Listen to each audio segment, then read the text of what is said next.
All right, man. Let's see. Wednesday, October the 15th, 2025. Um, yeah, different day for the podcast this week, man. We had to move some things around from our regularly scheduled day, which is normally Monday. But we are here tonight, man. So episode number 12, and man, we got a pretty good show lined up for y'all, man. I'm your host, Mr. DJ Trill, man. Shout out to the co-host, Jeremy Meredith. What's up, bro? What's up, man? So ready to get another weekend, man. Hopefully this week, man, we gonna clinch that playoff spot, man. Yeah. So man, let's just get into it. Matter of fact, let me hop on Facebook and do my sharing real quick, and we'll jump right in this thing. Let's see.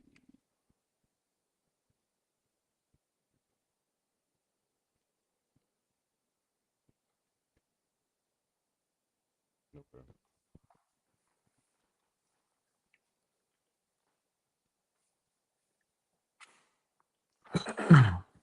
Let's see.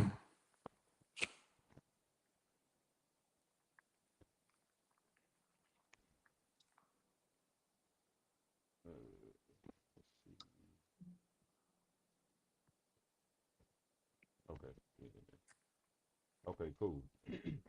All right. So man, tonight's show. The Lions have now moved to 3-1 overall for the season.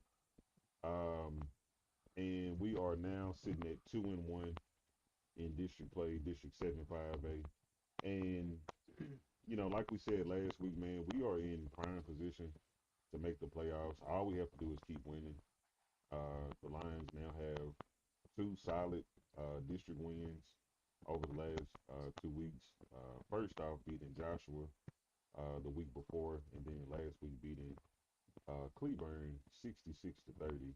And what we do this Friday is if we clinch this win on the road versus Burleson Centennial, the Lions will automatically move into the playoffs just based on head-to-head victories. And but the job is not done. But yeah, man, we'll go ahead and just jump into it. Jeremy, I'll let you kick this off, man, and then I'll add on to you because we got a lot to talk about as far as potential matchups and seeding, and then our big game with Midlothian coming next Friday. Yeah, man. Big win. Another big win, man, on Friday in big fashion too, man. Putting up 66 points, man. Um, man, I think we keep putting up them type of points, man. I don't know. I don't know if we're gonna lose again, at least in district play. I'm really liking what I'm seeing, man, from the offense. I think we finally got what we were kind of expecting at the beginning of the season, even though it didn't happen like that. We definitely seeing it now, man. And a lot of people across the state are seeing it now too, man. That like we have probably one of the most elite offenses in the state of Texas right now. I mean, everywhere you look, there's a chance that it's a touchdown that's gonna happen, no matter who it is. And also, give credit to the defense too, man. The last 2 weeks, they definitely have stepped it up, man. I think these last 2 weeks have really been the best 2 weeks we've seen out of the defense. They've been, especially last week, man. They got a lot of timely stops. Um, especially at times where we really needed a stop. And it came right at the perfect time, whether that was a strip sack or getting a stop, whatever it was, man. And I think the offense fed off of that, man. And they made sure to reward the defense with that, man, which ultimately led to the huge victory that we had on last Friday, man, which leads us into the game on this Friday where we got a chance to potentially clinch a playoff spot based off of tiebreakers. So, really big game here. Definitely on Friday. So the job's not finished. Still got a long way to go. Yeah, for sure. And I'll just kind of reiterate and piggyback off of what you just said, man. The defense, which we knew that the defense may be a couple of notches behind the offense because this is basically the same offense from last year. Hmm. The only people that we added to this offense is probably Cook as slot receiver, and Potts plays. Hold on, hold on 1 second. Let me do something real quick. Hold on. I'm gonna go here. Mm, let's see. Okay, I'll go here. Okay, I'm gonna ditch the earbuds. All right, can you hear me, Jeremy? Yes, I can hear you. Yes, I can hear you. Okay. It's an echoing. Okay, what about now? I just tried to turn the echo cancellation on. Yeah, you good now. Okay. Um. Yeah. So basically, man, we knew that the defense may be a couple of steps behind the offense, man, just because of how powerful the offense is. With Granberry being back at in his third year as a starter, and then all the weapons that he has around him, man. So I think the defense is finally just clicking on. I'm not gonna say all cylinders just yet, man. There's probably a few things that I'm sure that they can still work on. But I think now is more than respectable what the defense is doing. We're getting pressure on the quarterback. We're causing turnovers. I know Dre Ford had an interception, and I believe Ashton Caraway had a fumble recovery. Yes.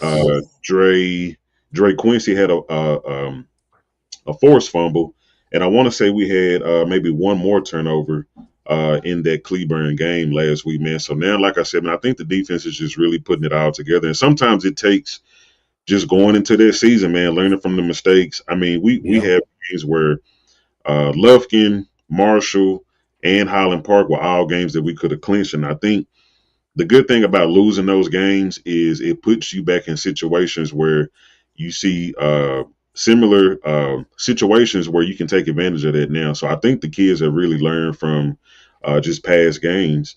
And I think what we have an opportunity to do now is trust your defense to not let it get out of hand. We know the offense is going to probably do their usual, 40-point outing. Offense is playing lights out this year, which we'll talk about here in a minute. But yeah, man, definitely shout out to the defense, man. Um, these guys are just playing, I think, about as well as you can ask them to play, and I think they're getting better each week. And just to go back to that Joshua game came down to them on that last drive, and the defense played lights out. Um, Hmm. I don't care what kind of offense they run. They showed up. The pressure was on them, and they made it happen. I think it was a tackle for a loss that pretty much ended that game. So kudos to the defense and coach Trey Lewis for showing up these past couple of weeks. Yeah, it was a tackle for a loss, and also they had an illegal formation penalty. That really is what truly messed up that drive for them because since they weren't a team that could pass the ball, they couldn't afford to go any yardage back, Right. and that ultimately sealed that one. So what I'm gonna do, and man, I've been trying to do this here lately for people that missed the game or you haven't seen the highlights on YouTube, man. I'm just gonna show a few minutes of the Cleburne game, man, just to kind of show you some things that happened early in the game, and kind of point out some people that made some impact plays, and then we'll come back here in just a second. So I'm going to let's see, share screen. All right, let's roll.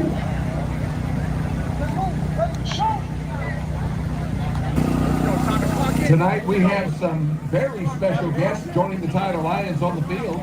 Miss Johnson's kindergarten class from Jones Elementary. Miss Trying to get us some volume here.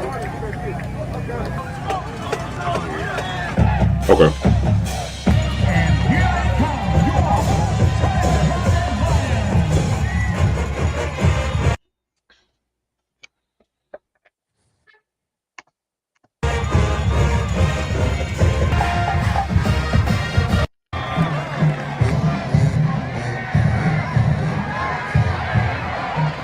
So Cleburne did come out kind of hot. They Oh went deep yeah. on that first possession, one of the first few plays of the game, and they ultimately, I want to say they did score on that first drive, and I want to say we ended up getting a turnover on that second drive that they had. But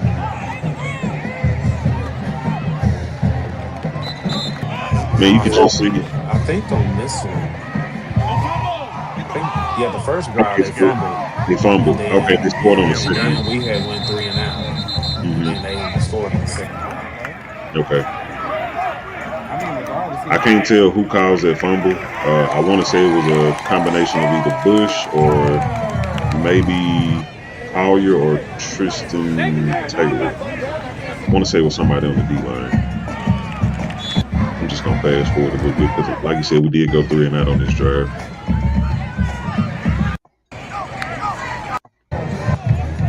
Yeah, this is when All they right. scored.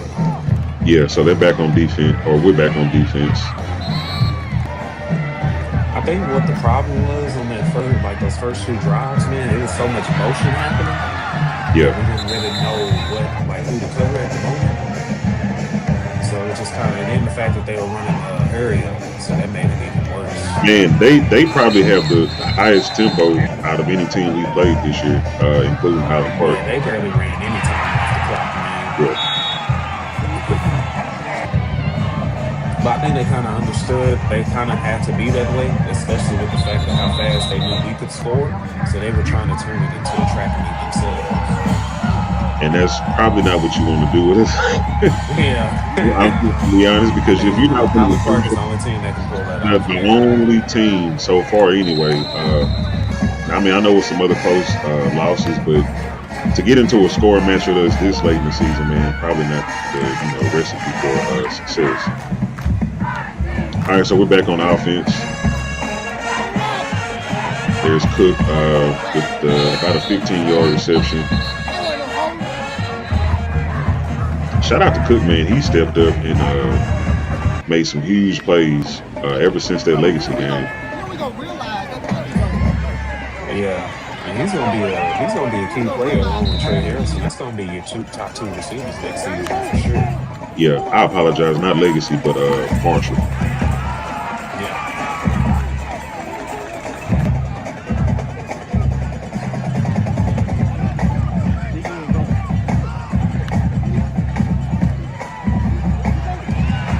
Here's Granberry on the keeper, and he picks up a first down. Man, he's doing a lot more running this year. I'm gonna get some stats for him in just a second. And I think it's gonna come down to, if it's not there for him, man, he's gonna have to take off and make some of those plays on his own. And he's been pretty successful with it so far. There's Trey with the first touchdown for us right there. And you can just tell, man, Trey just has that will and that determination to find the end zone. And if you don't wrap him up, man, just good luck to you, because that arm tackling and roofing, man, There hasn't you been one team this year that's nah. been successful without his arm tackling. Yeah, so Granberry is, I mean, he's got 47 rushing yards and two touchdowns. I mean, when he's running, I mean, yeah, we're not expecting Kadarius, Potts, or Ariaga, but I mean, he's getting meaningful yardage. And he's got those two. Great hit, man, right there by Bush. Yeah, Bush came off the With end, the man. fumble. That was another fumble, another turnover, and then I think we scored. I want to say, yeah, Chris Moore right here with slant. Shout out to Chris Moore, man. He had 2 touchdowns. This was the first of the 2, and they had a defensive pass interference. And now I don't know where I am, man. You remember my preseason prediction about Chris Moore, man, and the Tutties. I got some stats for you. I don't know, man. I don't know how close I am. As of He's right, the guy you go to in red zone. he's That's all got day. he's got 5, and Trey has 8. So he's a close. So he's close. He's close. I still got a couple of games to catch up. Yeah. But basically, right now, man, you're starting to see the defense is really just starting. I mean, you see the tackling is a whole lot better on the point of contact. They're getting off the ball. There's Jace right there with an open field tackle, man. Shout out to him as well. He's come a long way this year. Potential interception right there by Braylon Ford. they were just throwing it so much, man. Like Yeah, once they got down, man, that's what took the game so long, man. I think they were passing almost every play. yeah, we were talking about that on the sideline, and the fact that they put the ball in the air so much with all those incompletions really strung that game out a lot longer than it should have been. Honestly, I wanted to see how many pass attempts they had, man. I may be able to find that.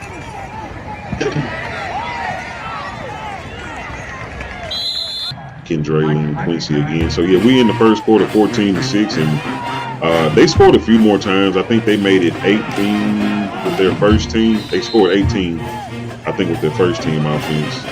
Well, I think they scored 30, but it was against the backups. But there's Yeah, I another believe against the potential. Backups were in like mid third quarter Yeah, through the rest of the game. So this was another potential interception. That's Dre Ford again. I guess that was one of those 50-50 calls. The referee called it incomplete. that was an interception, Purposely, man. yeah. But you know how I that guess we go, couldn't get man. all of them, but great effort though. Great effort. It's Chris Moore again. I mean, he's just such a big target, man. Physical. Takes three guys to get him down. Yes, There we go with the hard and hit. man, for a second, at least those first couple of drives on offense, man. I mean, we finally figured it out, man. Because my God, man, they kept sending the outside linebacker. What was it, number one? I think it was. I mean, every Yeah, play they would blitz. keep Yeah, swinging off the edge. That guy right there, man. yeah. They sent him every single play, man. I think this is a screen to Searles, and he takes it to the house. Yeah, Yeah. for the Man, touchdown. I can't tell you how many times I've seen this in practice. They ran this so much in practice, and this is my first time seeing it this year. But see, Shout out to Leon Searles. the thing is, nobody.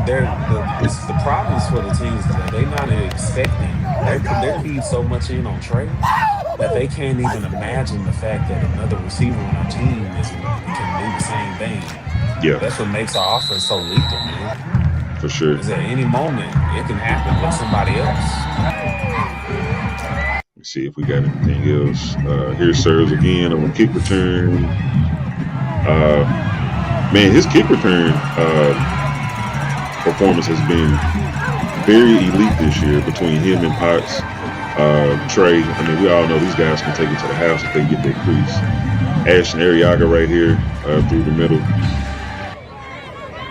28-12, right before halftime.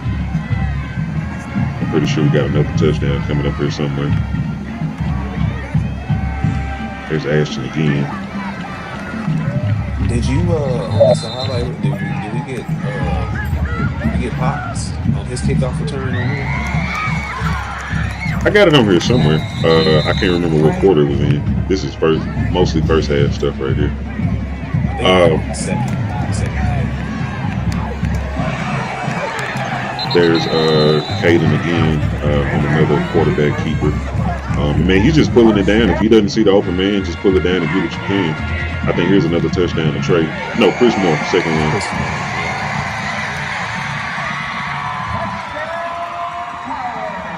So, man, and this is pretty much how that game went. Man, somebody else I wanted to talk about. Man, shout out to Tristan Taylor, man, who has come in to play that left tackle spot for Corey Hart, who is out for the season. I hope I'm saying his name right. But man, he's come in basically plug and play. He's playing both ways, man. He's a starting defensive tackle, and he's moved in over on that offensive side of the O line to provide protection for Granberry because that's his blind side. So shout out to him as well for playing both ways. I'm gonna give a couple of shout outs right here in the comment section, man. Shout out to Adrian Fagan, Miss Cynthia Freeman, Mr. Fred Bowie, Marcy, and Rod Lee, man. We do appreciate you guys for tuning in. Glad to have y'all, man, with Absolutely. us here on this Wednesday night. Yeah. And man, I got a treat for y'all next Monday, man. It's gonna be a coach. But I'm not gonna say who it is, man. We're just gonna let him make his appearance next week, and because I'm kind of letting the kids, focus more on their district opponents, and as we get further to the playoffs. So I may not get to do a whole lot of kids going forward. So any coaches or anybody that I can grab on here, man, will always be appreciative. So with that being said, man, so let's look forward to this matchup we got Friday with Burleson Centennial, who defeated us last year. Let's see. And this was the game that we were banking on The- winning last year. That This the one that kept you out the playoffs. This is it's the the one that same week, yeah. same position actually. We lost it in 42-36 last year. Got off to a rough start, man. We gave up 14 points right off the muscle at home last year to Burleson Centennial. But let's point out a couple of things about Burleson Centennial this year. For one, they lost their starting quarterback to North Crowley, who he didn't even get to start there. If I'm not mistaken, he had to play on the JV. They also Yeah. lost the head coach. I believe he became athletic director, and they run a totally different offensive scheme. They run more of like a triple option or like a wing T. Mm-hmm. They've taken a step back this year, and I mean this isn't a slight at Burleson Centennial, but this should be a game even on the road that we shouldn't have very much trouble with. I mean I still think we go in, do our job offensively and defensively, and we should come out with a victory. Yeah, that's the same thing, man. Kind of alluding to the same point you said, man. This is a totally different Burleson Centennial team that we saw than the one we saw last year. I was reading they already only had two coming back on offense and four on defense. So Mhm. that's the starter right there. But I mean, they lost their entire receiving core from last year. The guys that were really doing damage to us last year was that receiving core, and they're all gone. They were all seniors last year.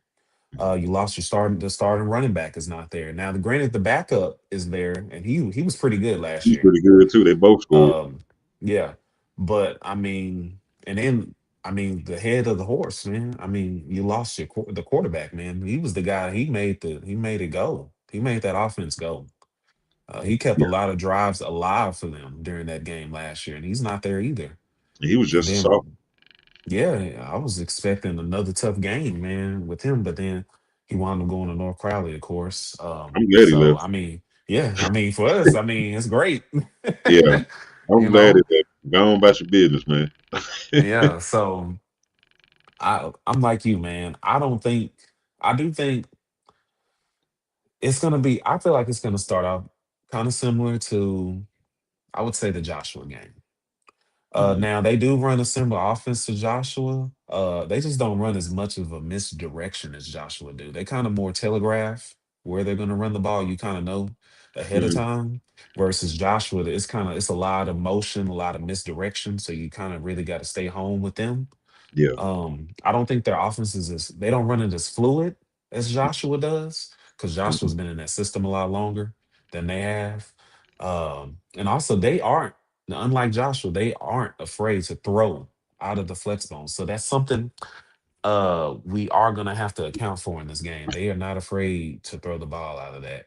And I would imagine them knowing that their playoff lives is on going to be on the line on Friday because they still got Red Oak and Highland Park for the next 2 weeks. They pretty much need to win this one if they want to have a chance at getting in the playoffs. So I would Yeah. imagine they're gonna give us everything just like Cleburne did. They're gonna give us Yeah. everything they got, man. They're gonna They're call not gonna lay down. every play in the book is gonna be ready to go on Friday, man. So we gotta be ready for everything. And for us too, man. I mean, it's time to get back in the playoffs, man. You got to do it, man. You got to take this game and you got to take the win, man. Even on the road, man. You got to do it. This has set you up, man. You get this game, and then you got Midlothian back at home next week to get you ready to potentially get a home playoff game, man. This game is just as crucial as it's gonna be next week. Yeah. So yeah, Just to give you a little insight about Burleson Centennial, they did make the playoffs last year as the number 4 seed.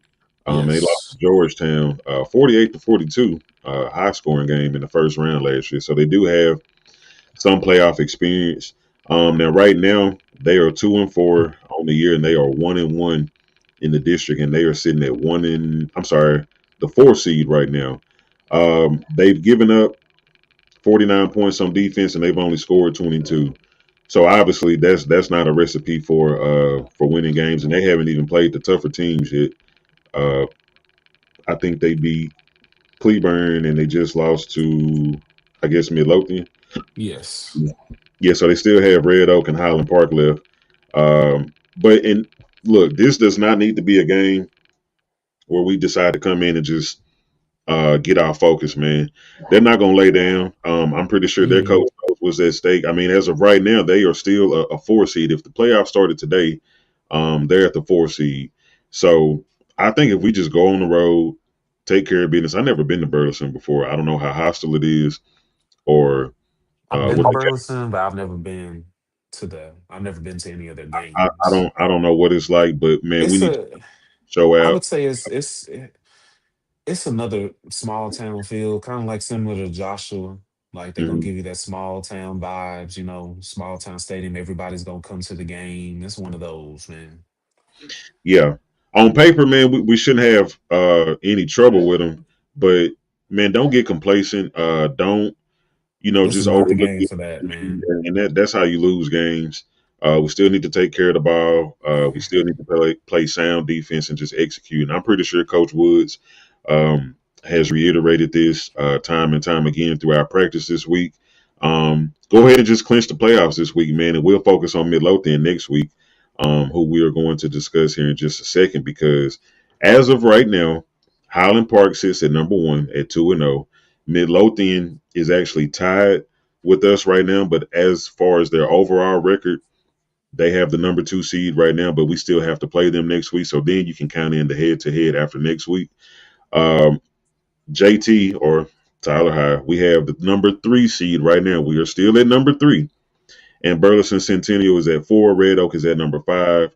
Joshua and Cleburne at number 6 and number 7, respectively. And man, you're in good position. Just go in. Yeah, Just man. go I in. mean, that's as simple as it can be, man. I mean, it's the same as last year, man. You're in the same position. It's just this You time, man, you got win, to you're turn it in. around. You win, you're in. Yeah, And literally, you you don't want in, to have man. to be in a position last year where we needed to beat Red Oak, and then we had to beat them by a certain number of points to get into the playoffs, man. You don't want it to come down No, to I that don't this want that, year. man. Um, It just because most of the time it's not gonna work out in your favor, man. no, no. And first of all, if I knew a team like Tyler needed to get in with that offense, I'm not going to let you win to potentially see you again in the playoffs. So, no, if you just get the head to head victories, no team is just going to let you beat them so you can get in by a certain amount of points or nothing like that. You're going to have to really go out and beat these teams, man. So, Yeah, definitely. um, I will say too, um, Burleson Centennial also they don't run the clock down as much as mhm, Joshua does. So I mhm, do feel like even though they do run the flex bone, we'll get a lot more opportunities to be yeah, able to try to get those points up, man. Because that's still going to be something you really want to have too, in case if you do get into a situation like that down the right. road when these last 2 weeks where you do need points or something to help you out, you still want to be able to gain those points that you need. And I'm about to show y'all. Well, not physically show you, but the district that we're going to play in the first round. District 858, which is the district next door to us. I don't know how they ended up in Region 2. This is normally a Region 3 team or district with Cedar Park and Georgetown.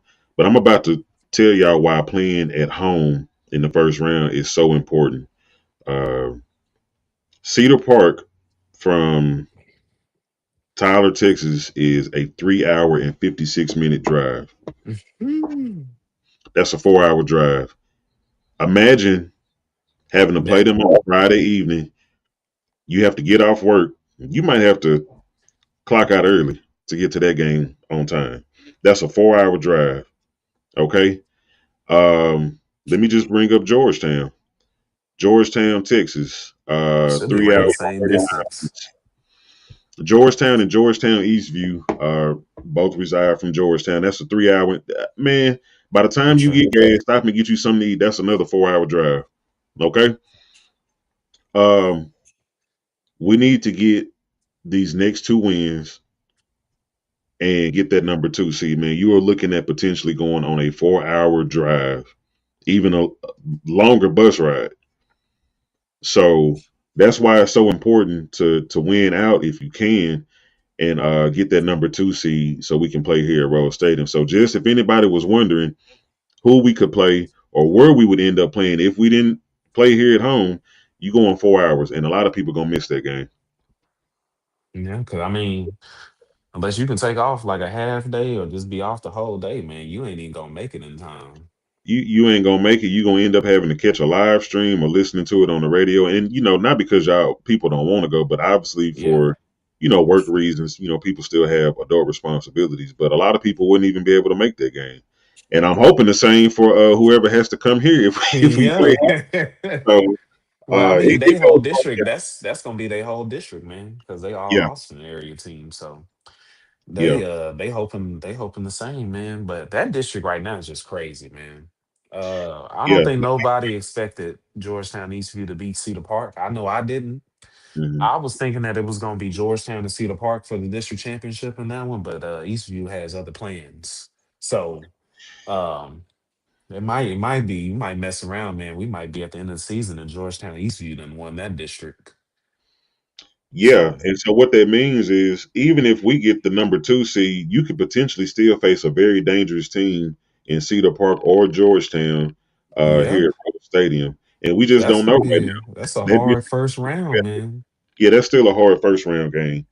Because Super any of competitive. those three teams could be any team in our Oh district. yeah, especially Cedar Park. I mean, they have a winning pedigree, winning background, winning history. They do have state championships and state championship appearances.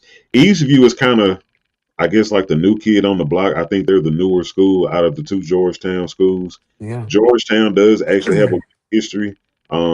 They've got an amazing running back in Jet Walker, um, who's probably got offers from probably everybody, man.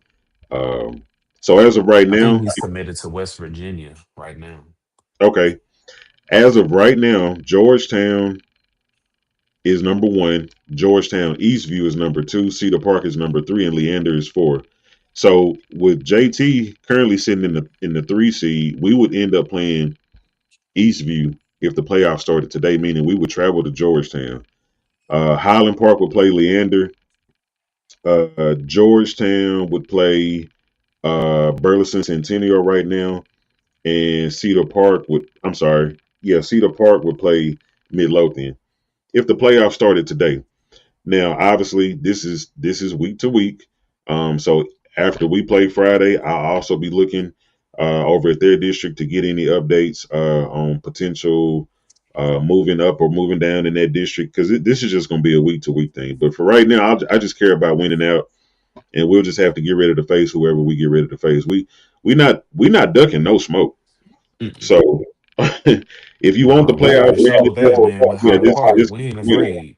this comes with it. So I mean, it's not saying that we don't want to play X, Y, Z. It's just we're just looking at matchups and seeing how things could potentially go. And I will Yeah. throw in that West Mesquite could be a potential second round matchup, but we'll talk about that as we get closer. So um, And anything you want to add in on District 8 5A? uh yeah, so I would say next, not this Friday, but next Friday, you'll pretty much have a more solid understanding of who you'll most likely play Yeah, by the end of next Friday.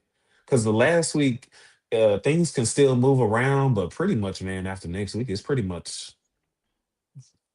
it is what it is at that point. yeah, because after Midlothian, we have a bye before Red Oak, which I think will be at the perfect time right before playoffs. So after we play Midlothian next week, we go on a bye, and then we'll finish the season with Red Oak on the road. Now, a lot can happen in that bye week, but if we take care of business, nothing that happens during the bye week it won't even matter. If we are still winning, if we beat Burleson Centennial, if you beat Midlothian, whatever they do in the bye week doesn't matter. It doesn't affect us. Yeah, It just pretty much, man. If you win the next 2 weeks, hmm you're either already have secured the home playoff spot or you're playing for it. It's going yeah, that's what you're gonna have by the time if you win the next 2 games. Hopefully yeah, it's us securing it. yeah. Hope so. And then Red Oak is a team that has kind of man, I don't want to say they fallen apart because they still got some athletes over there. I haven't watched a ton of their video. I'm gonna do as much research as I can. I know they're trying to take away their number one receiver, which is Robinson, who has what 30 plus offers, D1 Yeah, offer. yeah. Man, seeing blanket coverage every single week, and unless their quarterback You Billy Middleton is making something happen, man. They've been in some situations like they almost lost to Joshua. It came down to the last drive. I want was it the last the drive of the game? last 5 seconds of the game on a walk-off field Yeah, goal. they almost lost to Joshua too. So um, And they held their offense to 10 points. yeah, and that's not really what you see out of Red Oak, but um, I will say this, man. They played lights out lights out against us last year at home, and they were kind of struggling a little bit before they got to us last year. So they could win a few games and then make it super interesting by the time we get to them as well. But like I said, man, just keep winning, and we don't have any of those problems. So we still got some quality opponents left, man. So it's no time to take no Still, break. the next 2 weeks are probably the 2 biggest weeks of the season. Not to Yeah, say a Red Oak isn't, but just for where we are right now at this moment, your next 2 weeks are the most important 2 weeks. yeah, for sure. I definitely agree. Um, before I before we come to a close, I just want to make sure um I'll put this back out there, man. So shout out to Marcy, who I know is in the chat with us. Man, next Saturday, October the 25th, we are having our community trunk or treat. This will be at Tyler High. This is scheduled from 1 p.m. to 4 p.m. And let's see right here, man. You can bring all the family out, bring the kiddos, bring the wife, whoever, man. It's going to be candy, fun, games. We will have. Let me scroll back over real quick. We will have DJ Juice live in the mix. We're also having our trucks, cars, and bike car show on that same evening from 1 to 4 p.m. And let me make sure we will have an awards presentation at 2:30 p.m. Registration is from 10 a.m. to 12:30 p.m. So if you want to participate in the truck, car, or bike show, you have to be registered between 10 a.m. and 12:30 p.m. on October the 25th. And let me see, Marcy, if I'm missing something, please feel free to. Is there a registration? Okay, $25 entry fee. So to register, there is a $25 entry fee, and I'm pretty sure Marcy and her team will get everybody situated. And I think this is an awesome event. This is a way to get the community to come back out and support the school, and all these proceeds go to meals for the football team. That's So great, man. yeah, you can contact Gene Robertson at 903-570-3235. Amos Jones, let me see, 903-283-4126. Ken Mass, 903-258-0775, or Broderick McGee, 903-520-3079. And if you go on the Marcy, post what is it, the Tyler Lions football club or parent club, post your information so people can go on Facebook and get all this information, so they can see the flyer, they can see the information, because everything that I just said is already on the flyer, and that way you can keep up with what's going on. This is next Saturday, October the 25th, man. So y'all please come out if you're not doing anything. This is Okay. just and we need to start having more stuff like this. So Yeah, hats off definitely. to Marcy, man, because she told me about it a couple of weeks ago. I hate I couldn't be a part of it. I already had a prior obligation, but shout out to DJ Juice, man. I know he'll come through, and man, let's just make this a special event, man. We really need to do that. Oh This yeah. is right before the It'd playoffs. be great, man. And Yeah, it'll be hopefully. you'll be able to have fun at that event, man. Right before we have get a dub. Hopefully that night before, man, against Midlothian. Yeah. Like I said, man, we inching toward the playoffs. I know people have their schedules work wise or whatever you got going on, but man, please come out to the games. These kids deserve the support. One thing I can say about Marcy, man, you're not gonna beat her out in the stands as Oh far as no. rally. When it's third and long, and we trying to get off the field for the defense, man. Just hey, everybody, let's just do our part, man. Um, I They promise need you, if you, I have a man. camera in my hand, I will be running down that sideline making noise, man. But I just would like to see a little bit more participation, man. We appreciate everything that you have been doing, but on those key moments in the game, man, we got to get up and we got to make that noise. Let's make Rose Stadium a hostile place to play, or on the road, for that matter. Yeah. Either And one. man, look, man, we get this win on Friday, man. We really need the community to really come out and support these kids next Friday against Midlothian. That's gonna be such a huge game. Yeah, Like I need that crowd we had at Legacy. That's the crowd I need for yeah. next Friday. So No, man, shoot, you know anybody that's not gonna be there, that's not doing on a Friday, man, tag them along, man. Bring them with you, cause we're gonna need it. The kids will need it, and it's just gonna be it'll create a great atmosphere for that yeah. game. Hey, don't wait to the playoffs for this to be your first Tyler High game, man. Don't do that. Come on out now, man, and see these kids, see the path, and see what they had to go through to get there, man. Because this season did not start the way I'm pretty sure nobody thought it would start. Yeah, Um, we went 0 and 3 or 0 and 2. I'm sorry, and went 1 and 3 overall in non-district. And these kids have started to turn it around. And they've started to figure it out, man. So don't be one of those that just wait to the playoffs, man. Show your support now. Let these kids see some familiar faces because we're trying to get back into the trend of just being in the playoffs. And we know it's a lot of hard work and dedication that goes through there. So if the kids do their job, let's make sure we do ours, man. for sure, man. Uh, man, I don't have anything else, man. I think we pretty much covered as much as we can cover, and we'll come back. We will be back on schedule for next Monday, same time, 8 o'clock p.m. And hopefully we're coming back talking about a victory and a potential playoff berth. Yes, sir. That's the plan. Shout out to anybody that is tuned in, man. If y'all have anything to share, um, I don't know. Marcy, I think you said if people are not able to come to any event or just like the event next Saturday, can they send donations to you? And if so, um, post any cash app or any ways to donate.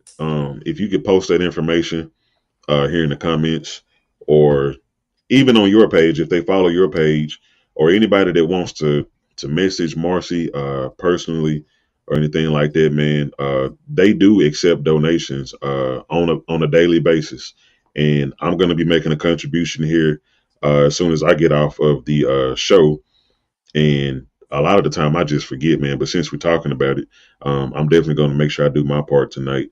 But man, let's just make this a community event, man. We don't want our kids to be the ones that always have to look and see where they're gonna get money from. So let's just do our part, man. All right. Other than that, man, it's been a good show. I went Great a little show, bit longer man. than I wanted to, but I think we got everything out there on the table that we needed to. And let's meet back here Monday, 8 o'clock p.m. Central. And man, we're gonna give it to y'all the best way we know how, man. That's for sure. All right. All right. I'm your host, DJ Trill. Shout out to the co-host, Jeremy Meredith. We out this thing, man.